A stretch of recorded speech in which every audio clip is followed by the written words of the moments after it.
The Athenian logician Plato, circa 428 to 347 BC, is a standout amongst ancient Greek philosophers, and his ideas have formed the basis of much Western ideology.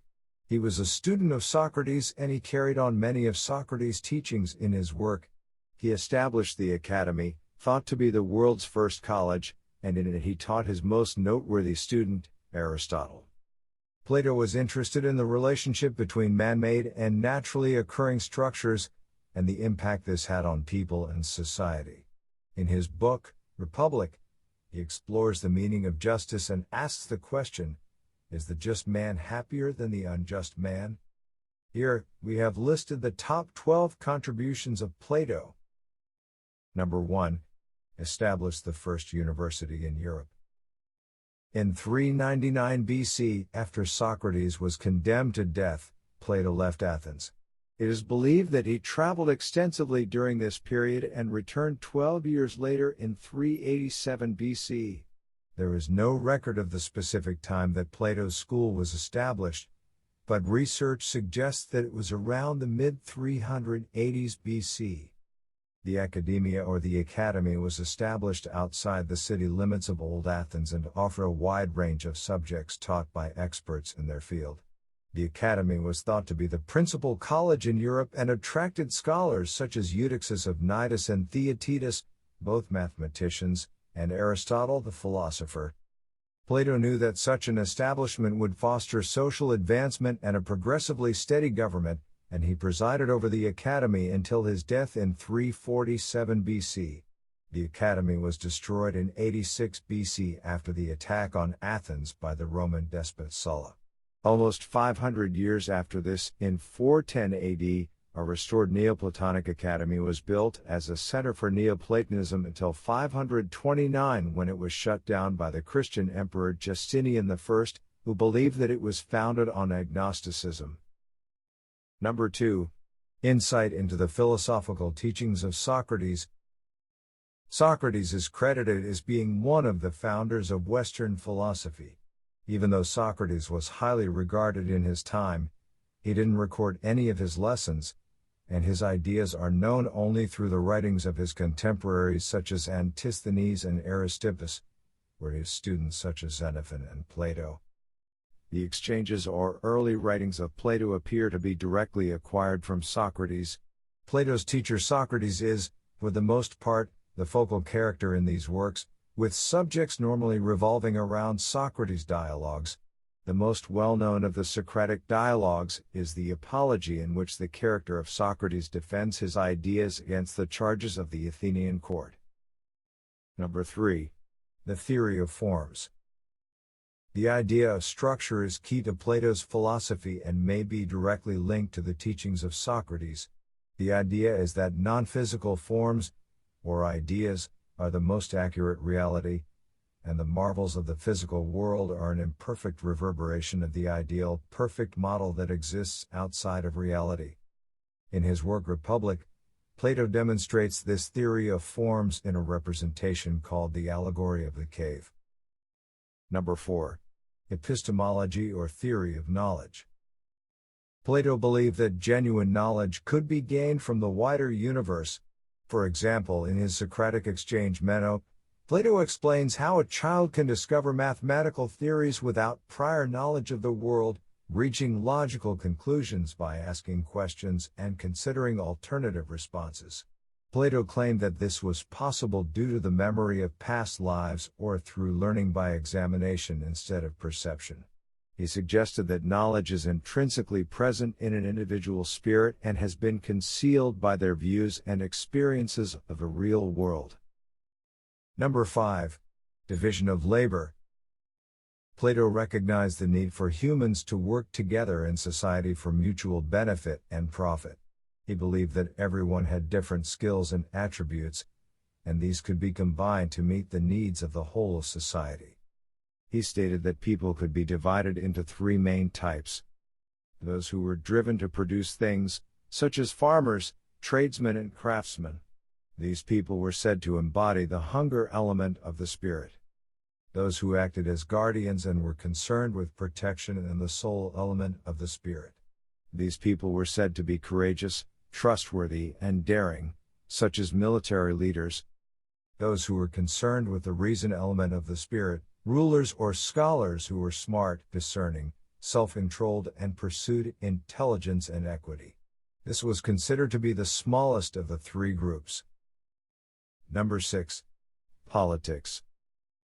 Following on from the division of labor and the three main types of people in society, Plato was able to establish a political and economic model which worked for the benefit of all. In this society, people could work together for mutual gain, which would, in turn, lead to a prosperous and thriving political and economic structure. Number 7. Platonic love.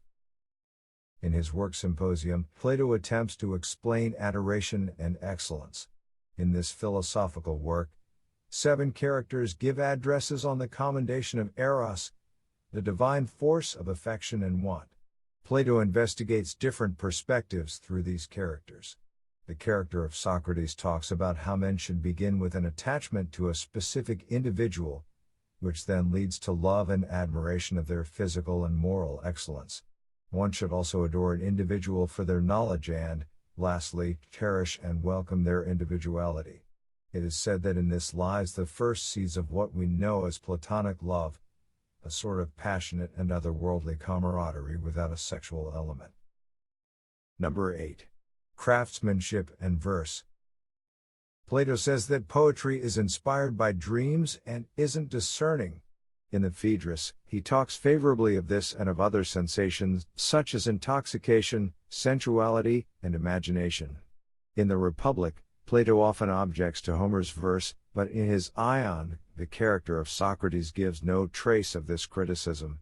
The Ion proposes that Homer's Iliad had a similar role in the ancient Greek world to the Bible today. It was inspired by the supernatural yet still performed the function of a moral discourse. Number 9. Purposeful anecdotes. It might appear unusual that Plato, a devotee of Socrates and a logical thinker, should employ the art of storytelling and myth to explain his ideas. However, he made great use of this device. Plato recognized that fantasy often depended on logical thinking and could lead to a clear understanding of a subject. He believed that while philosophical discourse was limited to just a few intellectuals, everyone could understand these arguments if they were presented as stories. Plato based some of his fantasies on old stories, some he adapted, and some he made up himself. Number 10. Mathematics. Although Plato is predominantly considered a philosopher, he was also one of ancient Greece's most acclaimed scientists. Encouraged by Pythagoras, he established his academy in Athens in 387 BC, where he focused on science as a method for exploring the real world. Specifically, he was persuaded that geometry was the way to understand the universe. The sign over the academy entrance read, "Let nobody oblivious of geometry enter here." Plato played a vital role in encouraging the Greek intelligentsia to regard science as a theory. His academy taught arithmetic as part of philosophy, as Pythagoras had done, and the first 10 years of a course at the academy included the study of geometry, astronomy, and music. Plato has been described as the producer of mathematicians, and his academy boasted some of the most conspicuous mathematicians of the ancient world such as Eutychus, Theaetetus, and Archytas. Number 11. Plato's dialectic explored. Plato's commitment to logic and reasoning was profound, and he used the strategy of discourse to explore philosophical ideas. The majority of Plato's discourses took the form of exchanges between Socrates and various other characters.